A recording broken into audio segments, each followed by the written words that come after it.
प्रभाग क्रमांक 5 मधून उमेदवारीचा अर्ज दाखल केले आणि मला त्यांनी प्रभागाची लोकसंख्या विचारली आणि जास्तीचं लोकसंख्या कुठल्या विचारली आणि परत जर तुम्हाला फॉर्म तिकीट दिलं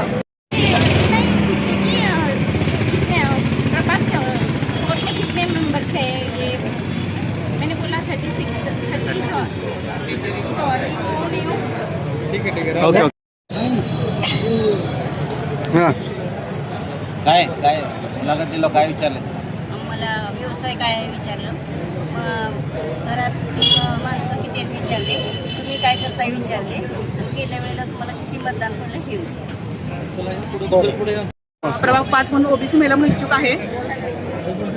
काय प्रश्न विचारले? मला प्रभागात संख्या सर्वसाधारण मतदारसंघामधून काय काय मुलाखतीला काय विचारले? मला व्यवसाय काय आहे मी विचारलं. आजपर्यंत 40 वर्ष झालं मी पार्टीचं काम करतो. स्थापना झाल्यापासून मी पार्टीचं काम करतो आणि मला यावेळी न्याय मिळेल भारतीय जनता पार्टीवर विश्वास ठेवून मी आजपर्यंत काम करत आलेलं आहे. मला यावेळी 100% न्याय मिळेल असं मी आव्हान करतो आणि भारतीय